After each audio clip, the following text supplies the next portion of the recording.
World War II is known for numerous iconic clashes between the Allied and Axis powers. Shortly after the German invasion of Poland, the deadliest conflict in human history began, spreading its flames across the globe. We've all heard about the European battles and Germany's Blitzkrieg strategy that caught many Allied generals off guard. However, an often overlooked aspect of World War II is the naval struggles between the world's superpowers at the time. Beyond Japan's attack on Pearl Harbor, the Battle of the Atlantic, dubbed the longest, largest, and most complex naval battle in history, was a key factor in the United States' official entry into the war. The Atlantic Ocean was the site of epic skirmishes between German U-boats and American ships, resulting in significant casualties on both sides. So what exactly was the Battle of the Atlantic, and how did it relate to the clashes between German U-boats and American vessels? When did these encounters occur, and why were American ships targeted by the Germans? Before delving into the instances of American ships being sunk by German U-boats, it's crucial to understand the context. Following Germany's engagement in unrestricted submarine warfare during World War I, international efforts aimed to restrict or eliminate submarines proved unsuccessful. Instead, the London Naval Treaty mandated submarines adhere to cruiser rules, requiring them to surface, conduct searches, and ensure crew safety before sinking ships by placing them in a place of safety. Lifeboats were exempted from this designation, except under specific circumstances. The cruiser rules did not prohibit arming merchant ships, effectively transforming them into naval auxiliaries that circumvented cruiser rules.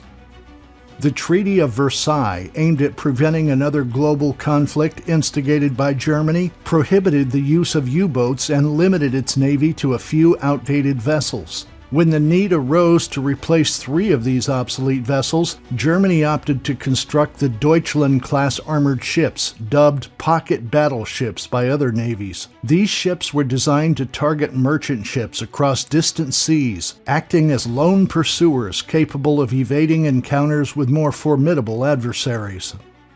However, the 1935 Anglo-German Naval Agreement, which regulated the size of Nazi Germany's navy, provided Adolf Hitler with an opportunity to circumvent the restrictions imposed by the Versailles Treaty.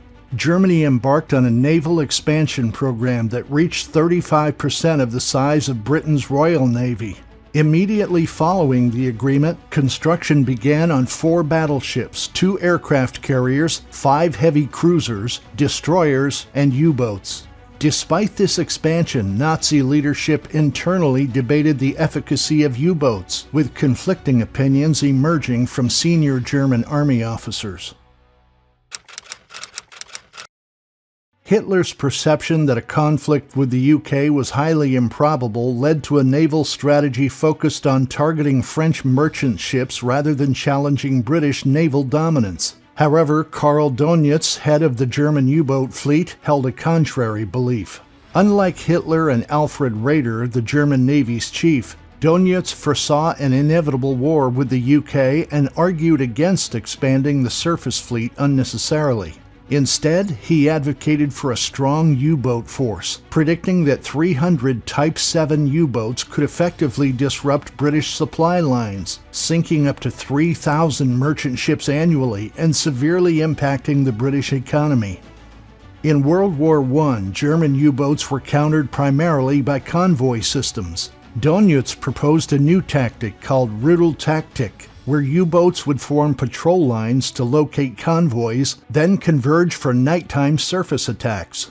At that time, aircraft and ASDIC, an early form of sonar, were not deemed serious threats. ASDIC had limited effectiveness against surface submarines, and aircraft lacked night flying capability, allowing U-boats to evade detection and attacks. Despite Dönitz's advocacy, Admiral Raeder, responsible for the U-boat fleet, remained unconvinced of the effectiveness of these tactics. He favored a diverse fleet expansion, including coastal submarines, medium and large submarines, mine layers, and U-cruisers. It wasn't until 1938, when Hitler recognized the inevitability of conflict with the UK, that he initiated Plan Z. What exactly was Plan Z, and how did it influence the course of naval warfare in World War II? In early 1939, Adolf Hitler launched a strategic initiative to modernize and expand the Kriegsmarine, aimed at challenging the naval supremacy of the United Kingdom and projected for full readiness by 1948. This plan, developed from 1938 onwards, reflected the evolving strategic outlook of the German Naval High Command in the 2 decades following World War I. It centered on a fleet comprising 10 battleships and 4 aircraft carriers intended to directly confront the Royal Navy of the UK. Plan Z also included a significant number of long-range cruisers tasked with targeting British merchant shipping alongside a modest fleet of U-boats, marking a bold vision by the Nazi leadership. When World War II erupted, construction on the newly planned vessels of Plan Z had barely commenced. The exigencies of immediate military needs forced the Kriegsmarine to suspend shipbuilding efforts, resulting in the completion of only a few larger ships that had already been ordered before the plan's inception. Nevertheless, Plan Z significantly influenced the war's trajectory, despite only a limited number of U-boats being operational by September 1939. Admiral Karl Doniutz's U-boat fleet was far from the envisioned strength of 300 vessels he believed necessary for a decisive naval commerce campaign against Britain by 1943. Concurrently, as Germany bolstered the Kriegsmarine, the United Kingdom undertook measures to counter the perceived threat posed by the German naval fleet, particularly the U-boats. As the specter of war loomed larger in the spring of 1939, Britain recognized the inadequacy of relying on the London Naval Treaty, which had prohibited unrestricted submarine warfare. Although convoy systems dating back to World War I had seen substantial 1930s-era improvements, there remained a critical shortage of escorts necessary to adequately protect convoys. In response, a rapid program was launched to construct anti-submarine ships like the Tree-class trawlers, Flower-class corvettes, and Hunt-class destroyers. Merchant vessels deemed too fast or too slow for convoys were planned to be outfitted with self-defense guns to fend off German submarine attacks and force them to resort to torpedoes.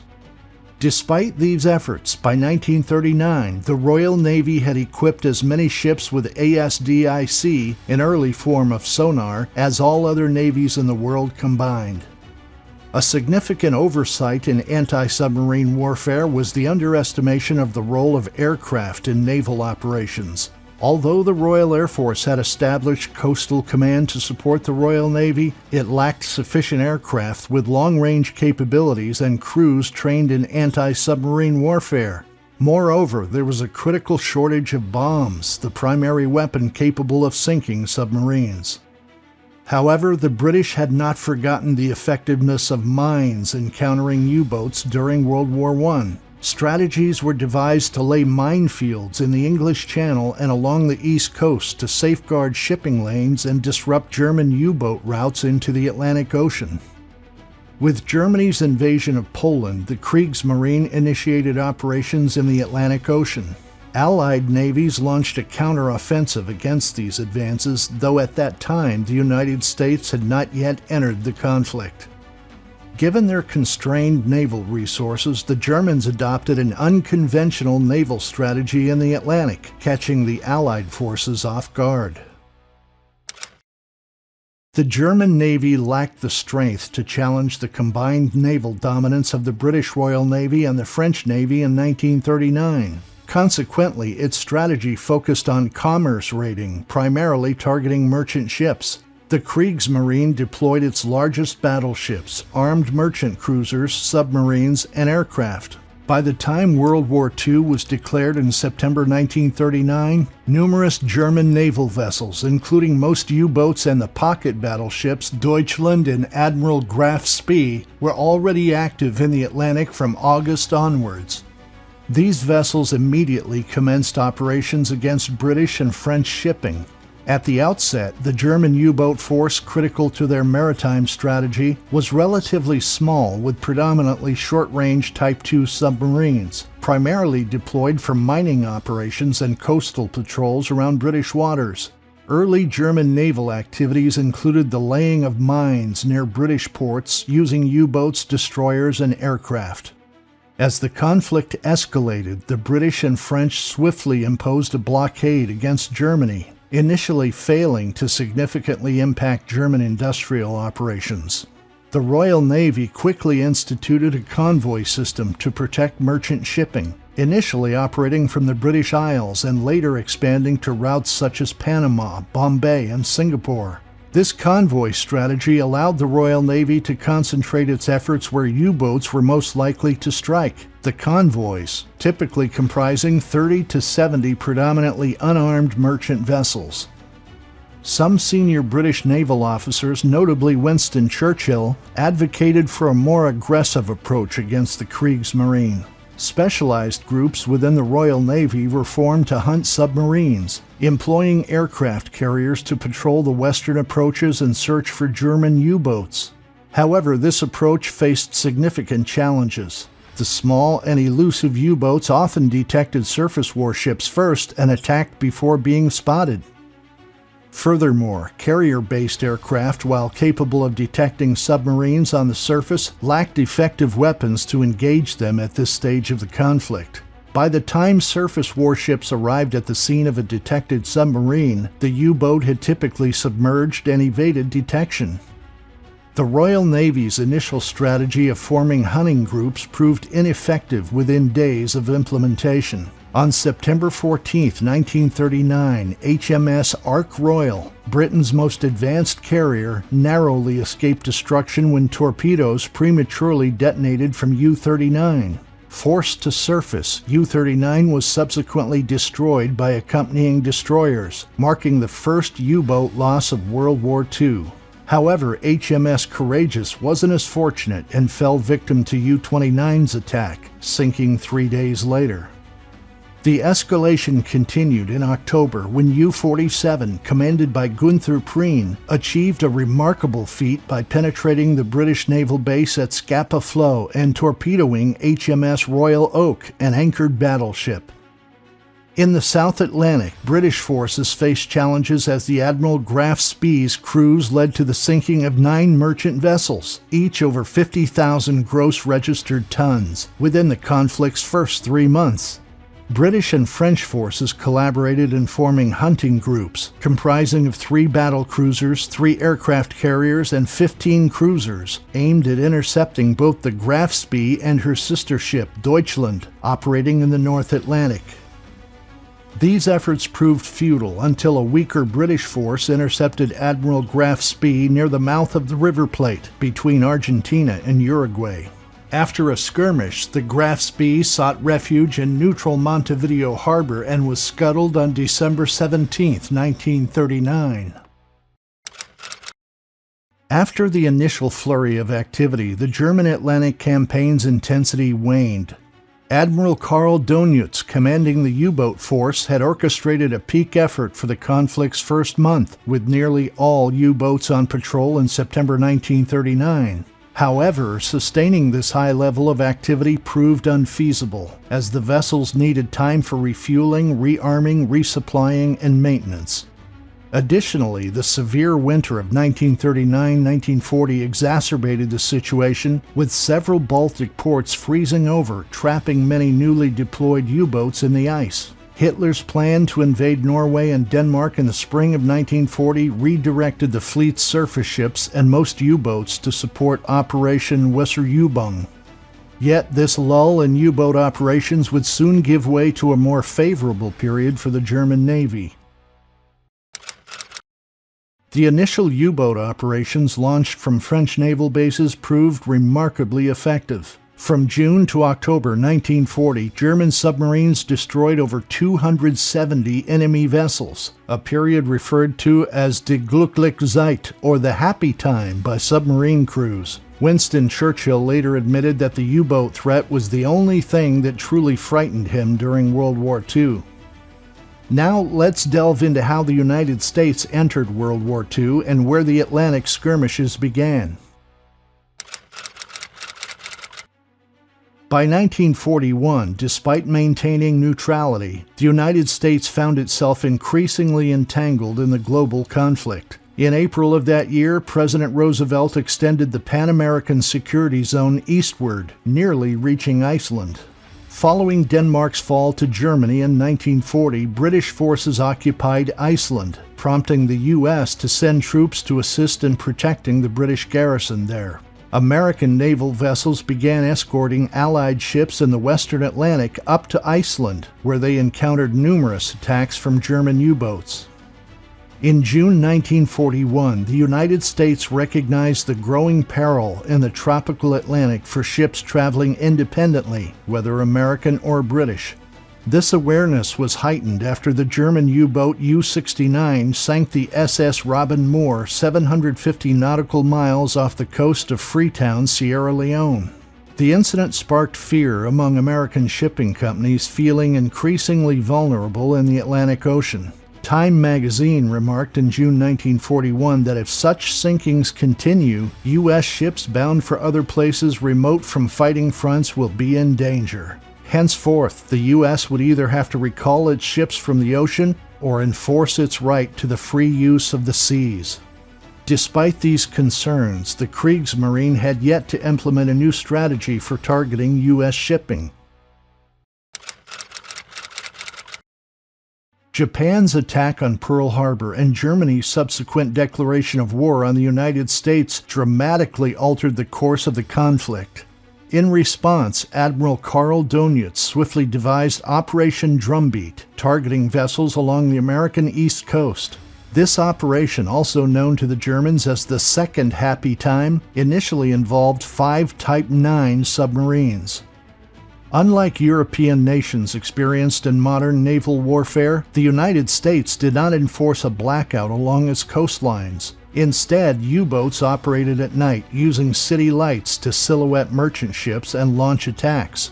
Admiral Ernest King, Commander-in-Chief of the United States Fleet, initially resisted British requests for a coastal blackout or convoy system, citing limitations in the U.S. destroyer fleet. King prioritized using destroyers to protect Allied troop transports over merchant vessels, a decision criticized by some but supported by others arguing for strategic priorities.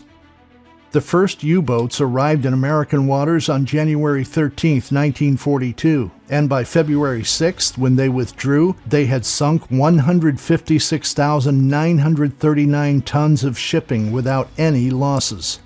Additional Type 9 and Type 7 submarines soon joined the operation, supported by Type 14 milk cow tankers for at-sea refueling. By the end of their campaign, these submarines had sunk 397 ships, totaling over 2 million tons. In 1943, the United States launched over 11 million tons of commercial shipping, although this figure decreased in subsequent years as other military priorities took precedence. In May 1942, Admiral Ernest King initiated a convoy network with available vessels, which proved effective in sinking 7 U-boats. However, the United States faced a shortage of ships to fully cover all gaps, allowing U-boats to operate freely in the Battle of the Caribbean and the Gulf of Mexico.